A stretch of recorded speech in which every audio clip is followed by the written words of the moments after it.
guys, welcome to the video. Salt here. Today we're going to be going over the primary weapon, the Kuva Ogris. Before we go over that, let's go over our commenter board. Our first commenter of the last video was Care Bear Stare, and our top commenter of the last video was It's Bryzo the Wolf. And then we have our recent channel supporters here of Whoopty-Wham, Nice Bear, and Colonel Suro 6. Thank you so much for your support. So the first thing I wanted to mention is that the Kuva Ogris actually has a really cool skin that you can get for it. It's one of the Unreal Tournament skins. And this is what it looks like right here. And to get this, I hope it's still available, but we'll see. So you're gonna go over here to your market. You're gonna type in Ogris. And you have the Ogris skin here itself, but go ahead and click on this triple bundle. And you see it's only 1 credit, so it's effectively free. And this bundle is going to have an Unreal Tournament skin for the Stalta, the Dragoon, and the Ogris. And personally, I think the Ogris skin is the coolest looking one. So that's a way to get a really cool skin for the Ogris as well as those other 2 weapons. Unique and interesting things about the Kuva Ogris is that it has innate blast on the weapon already, and it's specifically on the radial attack of the weapon. Direct hits also cause a forced impact proc. And because this is a Lich weapon, you get to choose a progenitor element on it as well. This weapon also is able to use a specific mod called Nightwatch Napalm that is only for the Ogris. And this thing is very complicated, so let's get into this one now. So first, let's just read the mod, and then I'm gonna also add in about an entire page's worth of information that the mod does not say. So what the mod says is rockets disperse napalm, inflicting 30% damage over 6 seconds across 90% of the explosion area. So just reading that, it seems like for 6 seconds, you have this little area that's doing fire damage. And that is true actually, but let me read off some additional information to this. So Nightwatch Napalm has a 68% status chance that is separate. So the heat procs from Nightwatch Napalm are separate from the modded status chance. And it's always going to be 68%. That produces only heat procs, and the heat does not mix with other elements. Nightwatch Napalm also cannot ever deal critical damage. And things that affect the damage of Nightwatch Napalm's heat procs are flat damage, so things like semi-rifle cannonade, things like multiplicative damage, so Bane mods, if you're interested in Bane mods. I personally don't do builds with Bane mods, but they are very powerful for this type of weapon. And heat mods. Things you may think affect Nightwatch Napalm heat procs, but don't, is Rifle Elementalist. Let me just go ahead and type that in here. Elementalist.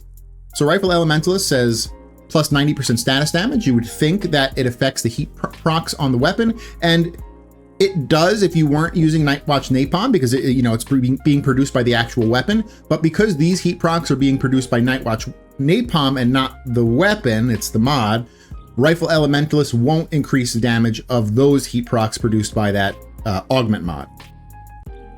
Primed Firestorm affects both the initial normal radial range and Nightwatch Napalm's range, which is really good. And I think that's about it for the quirks with Nightwatch Napalm. There's a lot to it, but it is a very powerful mod. So before we go over the mods, I want to go over some considerations I made when I made the build. And it was based on, well, what's going to increase that heat proc damage the most? Because if heat mods and flat damage affect the damage of those Nightwatch Napalm heat procs, then which one is better? So I tried Thermite rounds and Hellfire versus Heavy Caliber and Serration in the same slots. And Thermite rounds and Hellfire did win out. By a little bit, but they did win out. Now, this is a little bit more situational, but if you were able to trigger the conditional for Spectral Serration, which is being invisible, then that plus 330% flat damage probably does beat out at least one of these heat mods, probably the 60/60 here. So just keep that in mind. The other consideration that you could make on this build is for 2 other mods. One is called Continuous Misery. Let me type that in here. So Continuous Misery is plus 100% status duration. Now, if you're actively using the Kuva Ogris, you shouldn't need this because enemies should die quick enough, hopefully, where, you know, you don't need twice as long of a duration. However, if you're using the Ogris as more of like a area denial weapon where you're just kind of shooting it at doorways and maybe you're not really paying attention to those doorways, you probably would get a lot of value out of Continuous Misery here. So always consider this mod. The other mod to consider is Vigilante Armaments, which is, it's a weaker mod that doesn't make it on most weapons. So this is just plus 60% multi-shot. If we do the math for our Galvanized Chamber, our current multi-shot is 1.8. Galvanized Chamber conditionally is going to give us another 1.5, which puts us at a 3.3, which means that we have 3 shots guaranteed on every shot and a 30% chance for a 4th shot. Vigilante Armaments would increase us to a 3.9, which would be 3 shots guaranteed and a 90% chance for a 4th shot. So Vigilante Armaments is also quite good. I don't believe it beats anything out on the build currently. However, if you did have an external way to produce viral, you could basically just get rid of these 2 mods here, and you could consider either just going corrosive, because corrosive is quite good, but if you just wanted to go for pure heat, you could use Continuous Misery and then use like Vigilante Armaments in this other slot here. And then finally, the last thing to think about is the progenitor that you have on the Ogris. There are 2 valid options here. There's either heat. Now what heat is going to do is it's going to increase the damage of those heat procs from Nightwatch Napalm by a little bit. Remember, we don't actually care about the heat weighting on the weapon, weirdly, in this weapon's case. And that's because Nightwatch Napalm always produces heat at a 68% chance. So our heat is not actually competing with anything as far as Nightwatch Napalm goes. And so that's why you have an option to also go magnetic.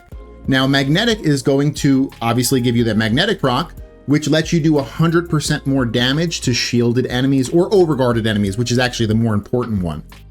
So that's really up to you. Magnetic would help it scale better if you're doing higher level content with it, because there are going to be a lot of overguarded enemies, and an extra 100% damage to them is going to be really, really good. However, if you don't do super high content where there's a lot of overguarded enemies, then just having the heat progenitor, increasing the damage of the heat procs in general, is just a safe bet to always choose. So just consider those 2 things, heat or magnetic. Magnetic is going to be better if you're playing higher level content. Alrighty, I think we can finally go over the mods. So we're going to have Galvanized Chamber for multi-shot, Prime Firestorm for that plus 44% blast range that affects both the Radial and Nightwatch Napalm's range, Semi-Rifle Cannonade for a big plus 240% flat damage, Nightwatch Napalm, because this is pretty much what makes the Ogris a very unique weapon in the game. It's a really good mod. Malignant Force as the 60/60 Toxic mixed with Primed Cryo Rounds as the 165% cold is going to make viral. So when you initially hit the group of enemies, it's going to do some viral procs on them, and then Nightwatch Napalm is going to take over to do all those heat procs. But having initial viral on those enemies is going to increase that damage that those heat procs do, which is why it's really good.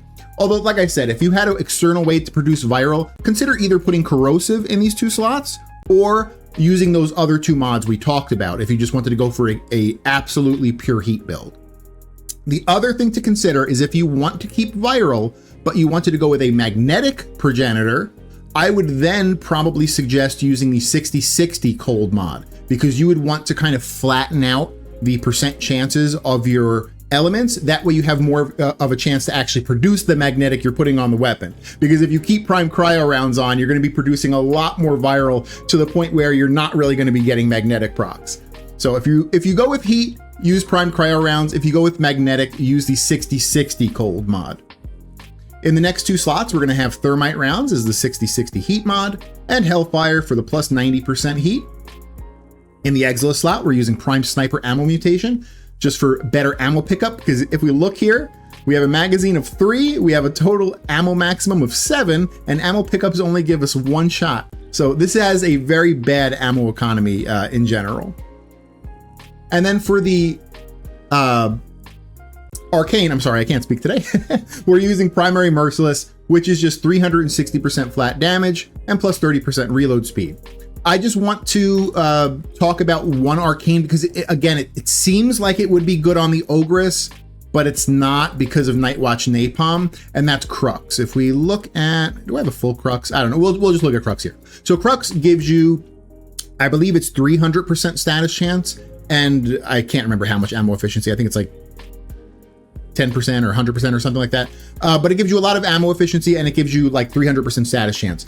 Makes sense for the Ogris, right? Like, I mean, it's bad, has bad ammo economy. Why not give it more ammo efficiency? That is really good. But the status chance is basically worthless on the Ogris because of Nightwatch Napalm. Remember, Nightwatch Napalm itself has a internal 68% status chance. So Crux would only affect the initial hit as far as the status chance goes. So, you know, Crux looks like it would be good on the Ogris, but it's not as good as it looks.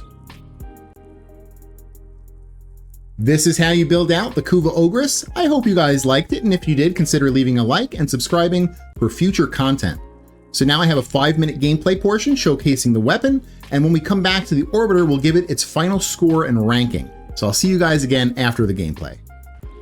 Alrighty, we're about to start this gameplay portion up here. Let's go ahead and hack the terminal. We're not using any kind of externals, that way we can just see how the weapon performs by itself. It's a very mobile weapon because you're not going to have to sit and aim. You're just going to be placing these little areas that are going to do damage over time. If there's a particularly large enemy, maybe you throw 2 of those areas under his feet, or even all 3.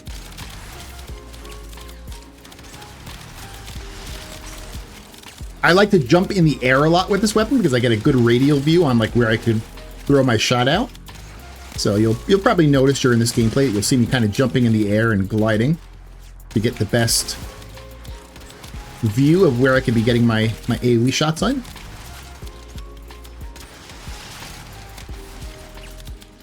If I have to use an ammo pad at any point, I'll make sure I say so. During my 3 10-minute runs, I've already done them, but during my 3 10-minute runs, I had to use an ammo pad 1 time on one of the runs. I got a little bit unlucky. Most of the time you won't have to, especially if the map is very enemy dense, because like they will be dropping ammo. But if you're on a particularly like low density map, you could be suffering a bit on ammo. There's an Eximus there. I threw 2 of those zones underneath him.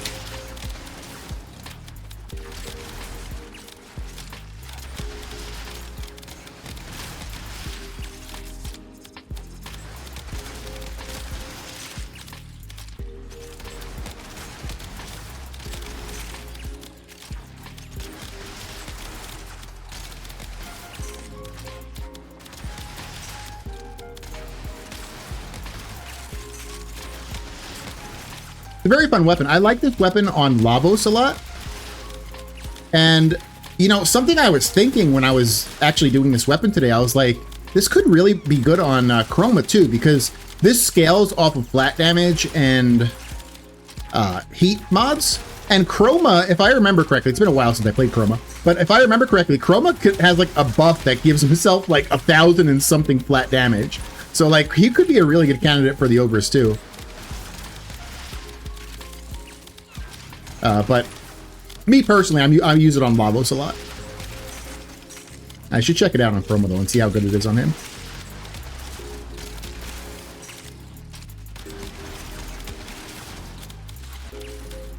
Now, when the Acolyte comes out, even though he can only stack statuses to 4, so like normally weapons like the Cycron and the Nucor aren't great against Acolytes because of that, this one doesn't do that bad against Acolytes, and it's because the radial attack actually does some pretty chunky damage.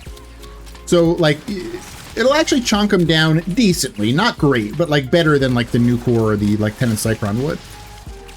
And then normal heavy enemies like Thraxes and Eximuses, this is really good, just because, you know, you can stack those heat procs past 4, so you could, you know, get a lot more on it.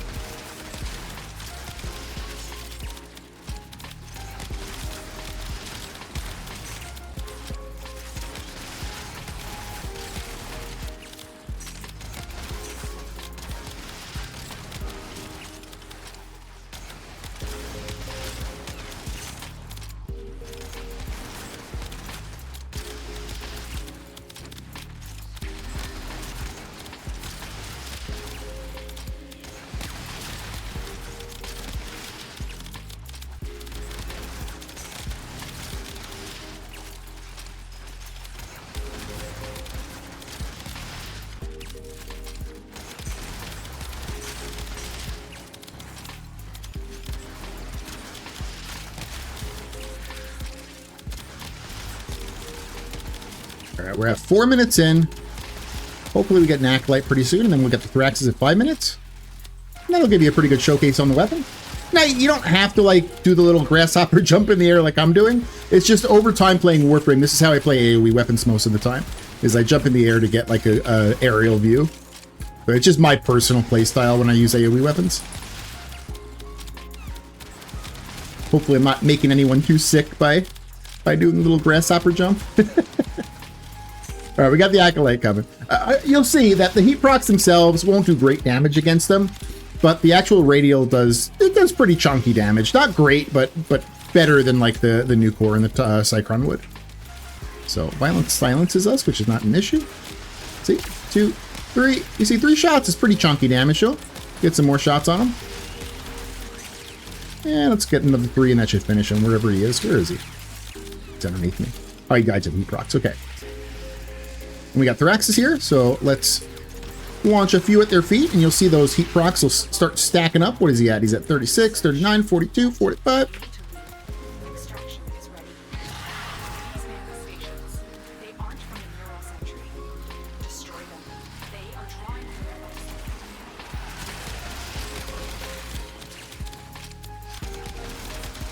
Get this other Thrax down.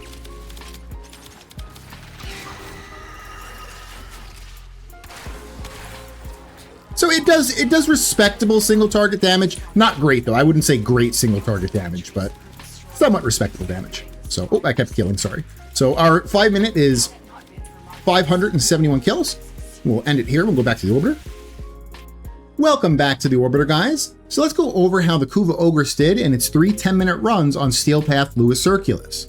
It got 1,139, 1,054, and 1,048 kills, putting it easily in the S tier for kill per minute potential. When it comes to single target damage, it's actually pretty good. It stacks a lot of heat procs. Now, comparatively to other weapons that stack a lot of heat procs, like let's say the Tenet Cycron or the Kuva Nucor, those weapons, like when they're specifically targeting an enemy, they can get to like, 100, 200, 300 heat procs, really crazy stuff. So they're really, really good at single target because of that. The Kuva Ogris does it a little bit more passively. You're just kind of throwing out these areas of Nightwatch Napalm, and it's just passively increasing heat procs. So it's not as good as them. You're probably looking at like 50-ish heat procs on enemies. So it's still good, but it's not as good as those like crazy ones. So I think we'll give it B tier for single target potential. When it comes to ease of use, S tier is reserved for weapons that could be played by a single-celled organism. And I actually do think that the Kuva Ogris can be played by a single-celled organism, so we'll give it S tier for ease of use. It's a big AoE weapon. It sits on the ground for like 6 seconds, so you don't even need to, it's gonna be doing damage when you're not even aiming at the area anymore, so it's just really, really easy to use. Now, there is one thing I want to kind of just talk about with the Kuva Ogris that I can't completely verify myself. I have a feeling that as you get higher and higher and higher up in content, it's going to start feeling a lot weaker. I have personally never done level cap with the Kuva Ogris, but I could imagine that when you get closer to level cap, the Kuva Ogris is much weaker just because it can't get crit damage. And so it's really just scaling off of flat damage and heat mods. So, where it seems really good, like S tier in early content, I could imagine that it probably slows down when you get to like level cap or close to level cap. If anyone has actually ever done level cap with the Kuva Ogris, or even near level cap, maybe if you've gone to like level 5,000-ish and above, let us know in the comments. Tell us how it feels when you get to that far. Does it feel much weaker, like it's starting to slow down in damage a lot, or does it still feel pretty good? Let me know. So anyway, that's my take. Tell me what you guys think. Again, thank you so much for watching, and I hope you guys have an amazing day. All right, bye.